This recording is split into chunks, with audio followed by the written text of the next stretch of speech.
Émission numéro 27. Aujourd'hui, on fait le tour de la petite nation, mais tout d'abord, on parle d'agriculture urbaine. Bienvenue à Studio Libre.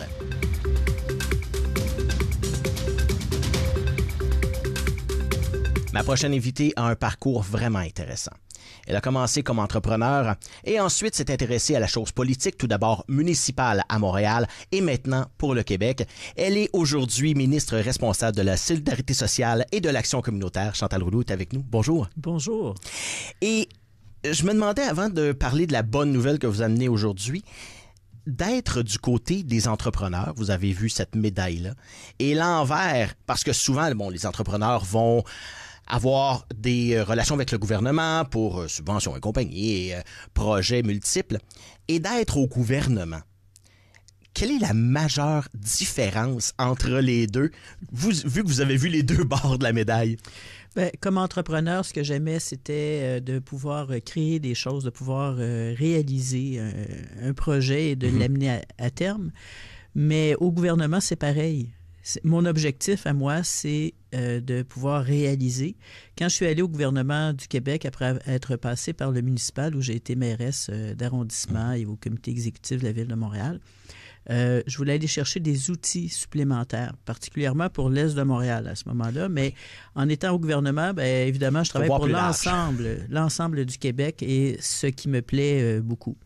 Et ce que ça me permet de faire aujourd'hui, c'est, à titre de ministre, c'est par exemple d'avoir pu mettre en place un projet de loi pour la modernisation de l'aide sociale. C'est de pouvoir travailler sur des enjeux de notre société, trouver des solutions, travailler avec les partenaires.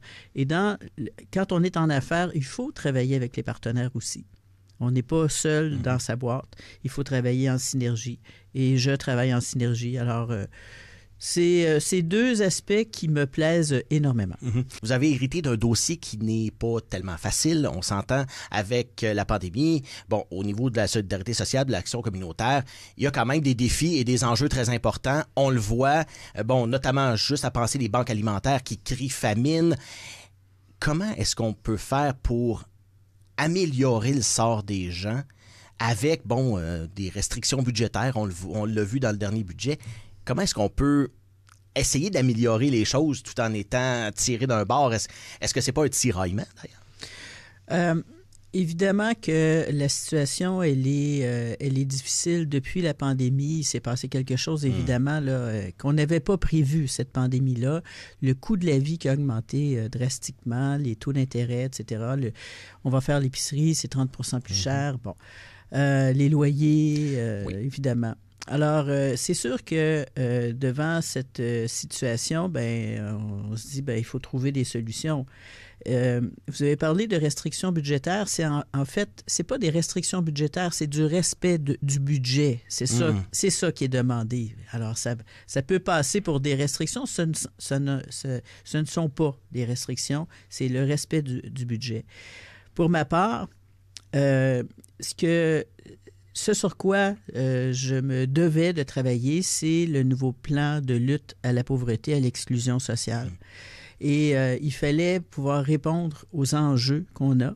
Alors, c'est un plan de lutte qui, globalement, a une valeur de 4,3 milliards de dollars. Il y a 3,5 milliards qui sont dédiés à tout ce qui touche le logement, l'habitation. Parce que mon travail, c'est un travail de synergie avec mes collègues. Je suis très transversale dans ce que je fais. Alors, je travaille avec la ministre de l'Habitation, France-Hélène Duranceau. Je travaille avec Lionel Carman, qui est le ministre des Services sociaux, qui est responsable de ce qui touche l'itinérance. On met beaucoup d'argent pour construire des logements. C'est en train de lever de terre, là, et j'assiste à plein d'annonces là, où les logements sont construits. Ou en voie de l'être. Alors ça, c'est quelque chose qui est en train de se faire pour répondre à ce besoin qu'on a là, à l'heure actuelle. Oui, criant, parce que tout à coup, on a presque 1 million de population de plus qui est arrivé depuis la pandémie. Oui. C'est pas rien, là. Alors, évidemment, il faut les loger. La question d'itinérance, mon collègue Lionel a mis en place, il y a 2-3 ans, là, le plan de lutte à l'itinérance, un plan interministériel, 280 millions à l'origine. On est rendu à 410 millions d'argent pour lutter contre l'itinérance. Puis moi, ben, avec le plan de lutte, j'ai 750 millions de plus que j'ai ajouté. Grâce au ministre des Finances, évidemment, qui a son mot à dire sur tout, mais qui est très sensible, vraiment très, très sensible. Puis de ce 750 millions qui est d'argent nouveau là, pour la lutte à la pauvreté, bien, il y a tout un segment sur la sécurité alimentaire, évidemment. Un travail qui se fait avec les organismes communautaires. Vous savez, je suis la première ministre de l'Action communautaire nommée par un gouvernement. Ça n'a jamais été fait avant.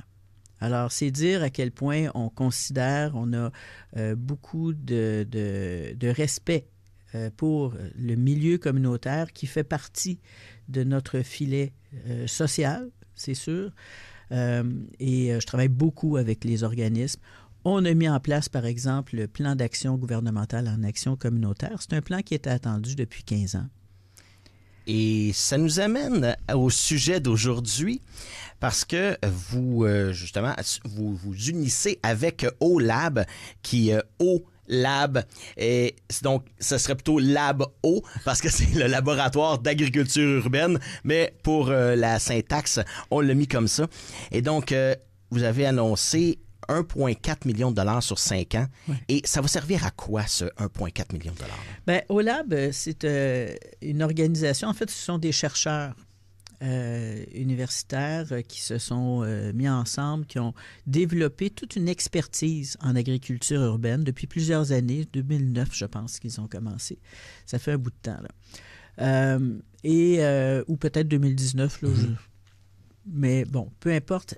Ils ont développé une belle expertise en agriculture urbaine et je voulais m'associer à eux, travailler avec eux pour accompagner des villes, des municipalités, des organismes communautaires, des entreprises d'économie sociale qui veulent faire de l'agriculture urbaine et qui parfois ne savent pas trop comment s'y prendre. Oui, parce que c'est quand même relativement nouveau. Est-ce qu'on cultive en milieu urbain? Parce qu'on est habitué, les champs, même les serres sont dans des milieux plutôt ruraux du Québec. Donc, de faire ça en ville aussi, il y a d'autres défis, évidemment. C'est ça, il y a des défis.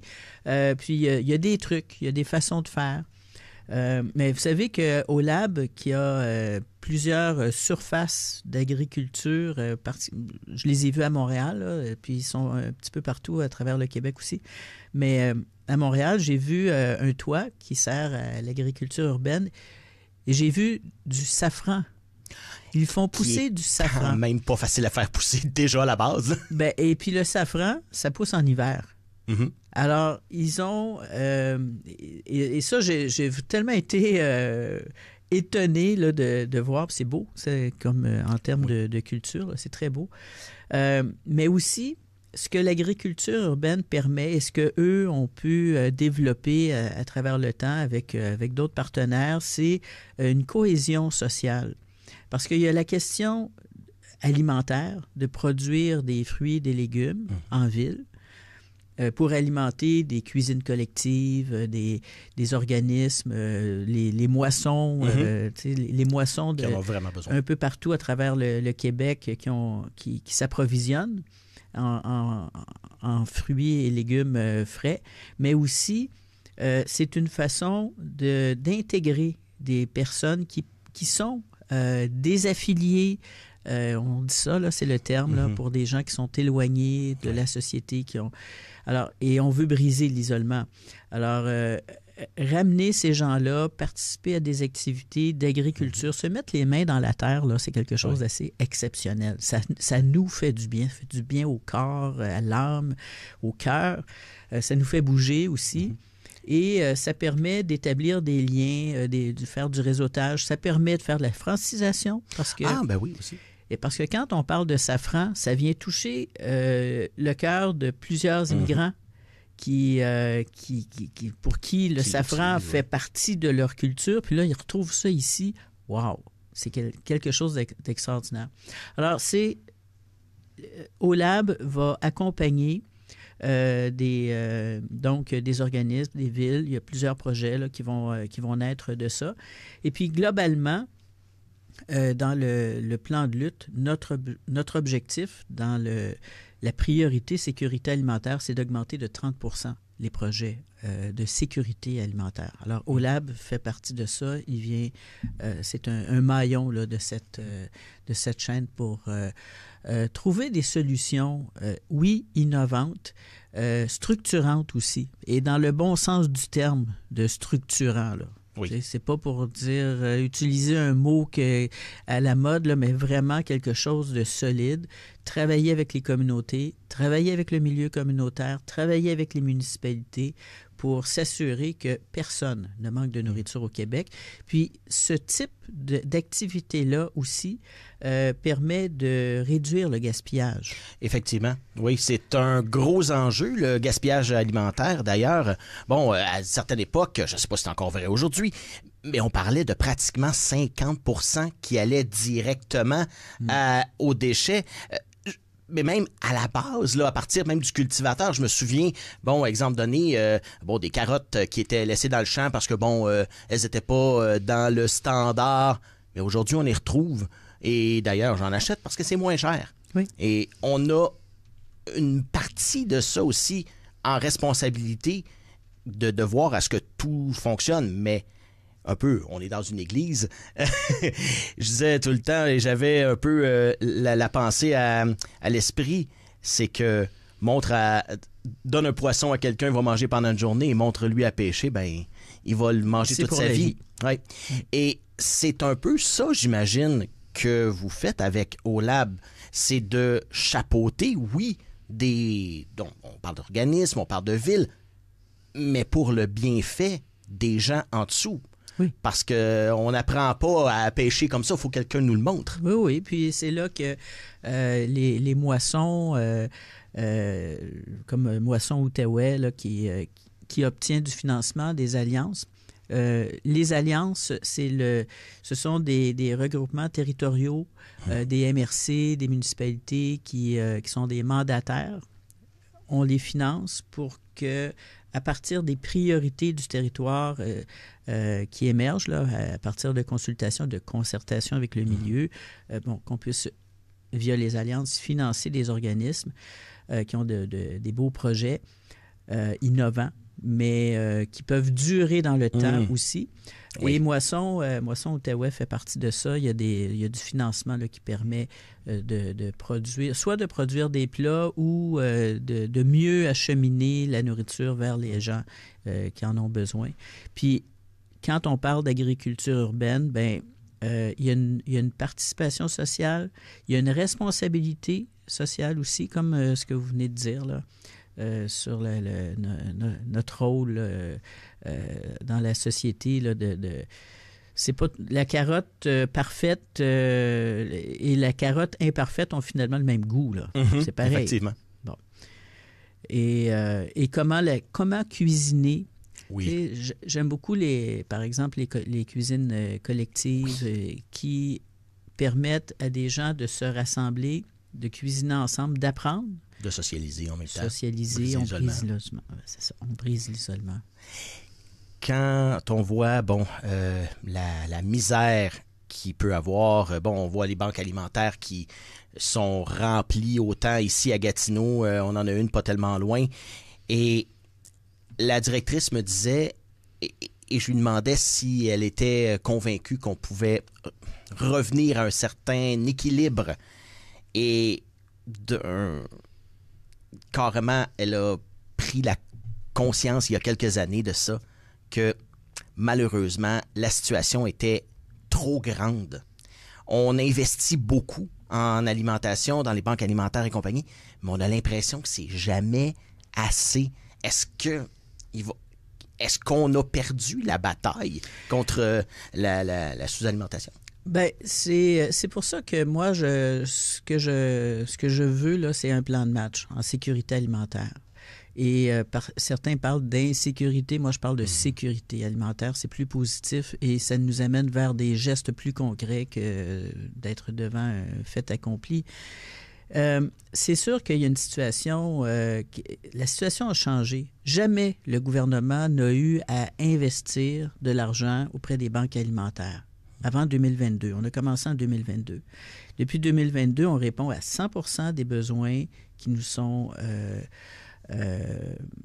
proposés par Banque alimentaire Québec, qui envoie la nourriture vers les moissons et vers les différents comptoirs alimentaires, le 1300 comptoirs alimentaires à travers le Québec. On travaille beaucoup avec Banque alimentaire Québec.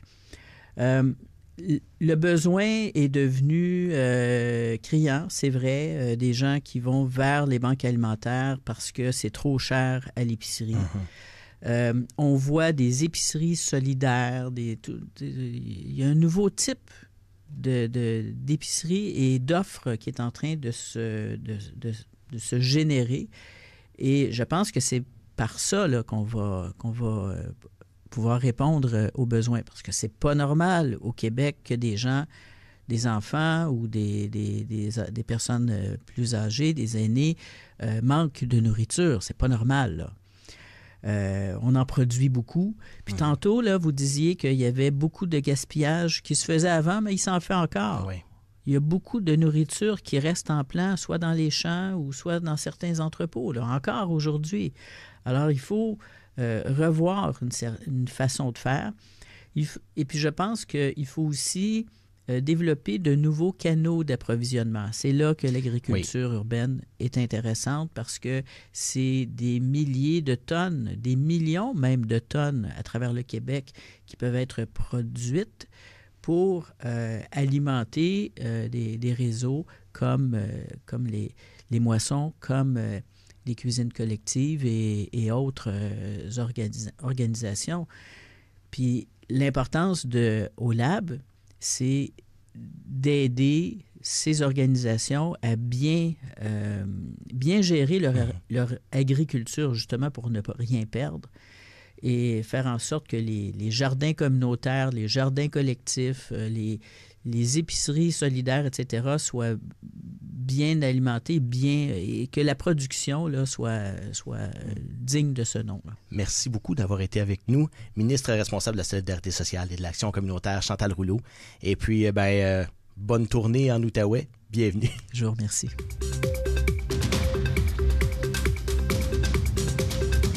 Les MRC sont des moteurs de développement, que ce soit économiques, sociaux ou culturels. Mais pour qu'un moteur traditionnel marche, eh bien, il faut avoir des bougies d'allumage. Et au bout de cette bougie, il y a quoi? Une étincelle qui enflamme l'essence pour faire avancer les projets. Eh bien, celle qui enflamme Jessie, la Spark Plug. La flamme est avec nous. Bonjour, Jessie. Moi, j'adore tes intros, Sylvain. Bonjour. Ah, et le pire, ça fait à peu près 1 mois et demi que depuis avant Noël, depuis qu'on s'est rencontrés la dernière fois, que je la pratique. Et c'est vrai que les MRC sont des moteurs de développement. Et puis bon, on parle souvent du culturel, mais il y a d'autres choses aussi. Il y a plein d'autres choses. Et c'est pas que à faire des activités que les MRC s'arrêtent. Hein? Oh non, il y a beaucoup, beaucoup d'activités, soit qu'on organise, soit qu'on chapeaute, soit qu'on subventionne. Oui, on a des larges champs d'expertise. Et pour commencer, c'est le fun parce qu'en fin de semaine de Saint-Valentin, il y a beaucoup de choses parce que c'est aussi le 60e carnaval de Ripon. Oui, à l'époque, Sylvain, le carnaval de Ripon était reconnu au Québec. C'était très, très gros. Ça fait 60 ans quand même qu'il existe. Oui, et cette année, vraiment, ils ont décidé d'y mettre le paquet pour le redorer un petit peu, lui redonner ses lettres de noblesse. Et donc, plusieurs activités à l'horaire. On parle de ballon-ballet, whist militaire, disco-patin, tournoi de pétanque, il y a même une bataille de boules de neige. Ah, évidemment. On en a de la neige, on va en profiter. Justement. Et des structures sur glace aussi, des randonnées au parc des Montagnes Noires. Samedi soir, c'est le spectacle Diable à 5 et la tuque bleue. Évidemment, du groupe bien connu du territoire. Effectivement, il va y avoir aussi un DJ souper spaghetti et le défilé aussi, qui est un incontournable, va se dérouler samedi en fin d'après-midi. Et pour ce qui est du dimanche, journée plus familiale aux Montagnes Noires avec glissade, traîneau à chien gratuit, des crêpes, de la chasse aux mitaines. Chasse aux mitaines. Ouais, ça a l'air que c'est très intéressant. connais pas. Malgré que... les mitaines pour décorer un bonhomme. OK, je pensais que c'était des parents qui chassaient les mitaines des enfants qu'ils avaient perdus. Ça doit venir. Je pense que les parents sont habitués. Je le confirme. Oui. Et donc, si on n'est pas, par contre, du côté de Ripon, il y a quelque chose le 15 février du côté de Plaisance. Oui, c'est la journée hivernale au Parc national de Plaisance. Et particularité de cette journée-là, c'est que l'accès au parc est gratuit. Habituellement, on le sait, les adultes doivent payer. Pas cette fois-ci. C'est gratuit. En avant-midi, il va y avoir une randonnée guidée avec un garde-parc. De 10h30 à midi, c'est pour les 12 ans et plus. Il va y avoir un dîner hot dog, mais de luxe. De luxe. De luxe, parce que c'est des hot dogs de domaine Mangalica qui vont être là. Donc, bison et... bison, sanglier, donc des saucisses de luxe. Et en après-midi, il va y avoir un atelier de photos créatifs avec le Centre d'art populaire du Québec. Et évidemment, il sera possible de faire du ski de fond. 9,5 km de pistes ont été aménagées. Et il y a aussi... Quand même. Oui, marche et raquettes. Et je le répète, l'accès est gratuit pour la journée. Il y aura des prêts d'équipement aussi. Du côté maintenant de Montebello, la semaine suivante, eh bien, on a le festival du Gros Bessic ou du Fat Bike. Je dis, il faut faire attention, ça peut être de la grossophobie cycliste. Non, c'est un terme qu'on utilise pour décrire le vélo. C'est un Fat Bike. Et oui, c'est la 4e édition festival qui se déroule du côté là, du Fermont-Château-Montebello. Les pistes sont à proximité. En fait, on a 30 km de sentiers d'accessibles. Et il va y avoir le défi Fat Papineau. C'est une boucle épique de 15 km. Donc, j'imagine que ça ne doit pas être si facile parce qu'il y a un certificat cadeau qui est remis si on le réussit. Et il y aura des promenades de groupe aussi d'organiser. Il y a des coûts associés aux activités. Là, il est possible d'avoir les détails. Là. Et aussi, il y a plein d'autres activités à venir. Parce que là, j'en vois du côté Lac-Simon, Saint-André-Avelin, Mayo, encore à Ripon, à Montpellier. Et il y a beaucoup de choses qui se passent là. Et tout ça se déroule le 15 février. Donc, en plus de la journée à Plaisance. En plus de la journée à Plaisance, en plus du carnaval à Ripon. Vraiment, donc, on a l'amoureux qui n'a pas d'idée, là... Oh, il est mal barré. C'est ça, il se renseigne pas beaucoup. Il y a le cœur en fête à Lac-Simon qui, justement, là, on peut aller faire du patin dans un sentier. Il y a l'atelier de fabrication de savon à Saint-Émile-de-Suffolk, un patin disco à l'Aréna de Saint-André-Avelin, un quiz des orties au Café des Orties à Ripon. Il y a une randonnée nocturne à Montpellier, puis il y a un hommage à Led Zeppelin aussi au pub Saint-André. Donc, vraiment, vraiment beaucoup d'activités. Assez incroyable. Et là, tu sais, je vous lance tout ça, je me dis... Il y en a beaucoup, on ne retiendra pas tout ça. On ne retiendra pas tout ça, mais la MRC a mis en place un outil qui est un calendrier touristique où ce qu'il est possible d'avoir toutes les activités dont je vous ai parlé. Tous les détails sont là, très accessibles au petitesnationsoutaouais.com. Et en plus, sur le site de la MRC Papineau, on retrouve 2 calendriers. On a celui qui est touristique, mais on a celui aussi qui est plus politique, social et communautaire. D'accord. Parce qu'il y a trop d'activités touristiques. Oui, là, on s'est dit on va en faire 2 parce que sinon on s'y perd. Là. Puis c'est pas le même aussi, le même type de recherche qu'on fait là, quand on cherche plutôt politique. Plutôt politique, avec tout ce qui est conseil des maires, tout ce qui est comité administratif, tout ce qui est activités à venir dont je vais avoir la chance de vous parler aussi. Tout se retrouve dans le calendrier, j'appelle de gauche parce qu'il est à gauche sur le site et à droite, c'est tout ce que je vous ai parlé au niveau des festivités, festivals, activités, c'est sur le calendrier touristique. On va parler maintenant d'un plan parce que le forum, 2e forum du plan de développement de la zone agricole. Oui. Parle-moi de ça un peu parce que, bon, là, on tombe dans le plus politique, on s'en va dans le calendrier de gauche. Oui, c'est ça. Tout à fait. En fait, c'est la MRC qui se doit d'avoir un plan de développement de la zone agricole et nous, on a ajouté agroforestière parce que c'est un domaine qui nous touche beaucoup dans la MRC. Et on se doit de faire des consultations parce qu'on veut vraiment que ce soit à l'image de notre territoire. Et c'est quoi le plan? Bien, c'est le plan qui nous guide à savoir qu'est-ce qu'on fait dans le secteur agroalimentaire. Et il y a eu un premier forum en novembre du côté de Val-des-Bois. Cette fois-ci, ça se déroule le 13 février du côté de Saint-Six. Ce n'est pas le même forum, ce ne seront pas les mêmes enjeux dont on va discuter. Mais on a besoin des gens parce qu'on a besoin... Tout le monde mange. Oui. Donc, tout le monde est concerné. Et particularité de ce forum-là, c'est qu'il va y avoir une conférence d'Izmir Hernandez de l'Association des producteurs maraîchers du Québec. Et elle va discuter, j'ai très hâte de voir qu'est-ce qu'elle va nous dire, comment les producteurs horticoles accélèrent l'adaptation aux technologies. Oui, parce que c'est très important. Aujourd'hui, les technologies dans les champs, notamment, les tracteurs sont coordonnés par GPS. Ouais. Il y a même on parle d'automatisation. La traite de vache, entre autres. Oui, absolument. Il y a plein de choses. Donc, j'ai très hâte de voir. Et il est encore possible là, de s'inscrire si vous allez sur le site de la MRC. Tous les détails sont là. Donc, on attend les gens. Ensuite, c'est une activité qui est très intéressante, surtout pour les passionnés de bouffe.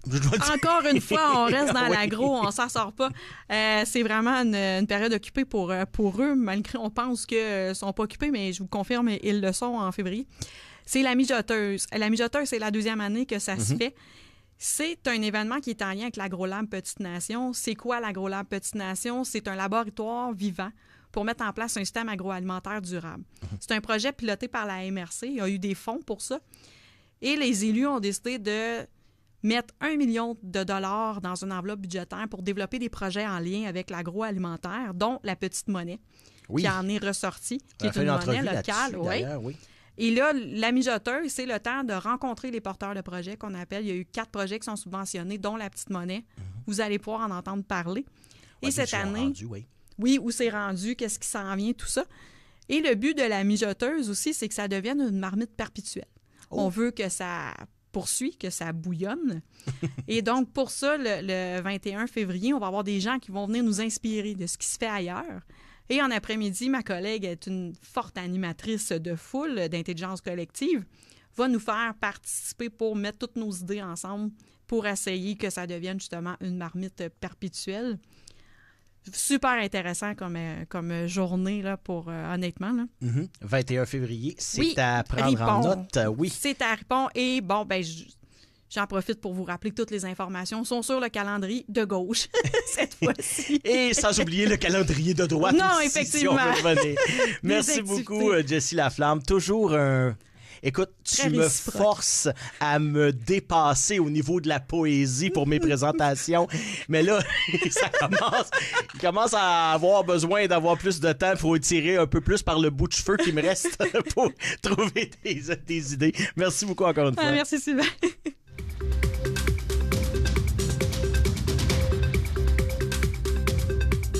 Merci beaucoup d'avoir été des nôtres pour cette édition numéro 27 de Studio Libre. J'aimerais remercier mes invités d'aujourd'hui. Tout d'abord, Jessie Laflamme, agente de communication à la MRC de Papineau, ainsi que Chantal Rouleau, ministre québécoise de la Solidarité sociale et de l'Action communautaire. Je vous rappelle que nos émissions sont disponibles sur notre chaîne YouTube et nous avons également notre groupe Facebook TVC Basse-Lièvre, entre parenthèses officiel, auquel vous pouvez vous abonner. Et on se revoit, nous, pour une prochaine à Studio Libre.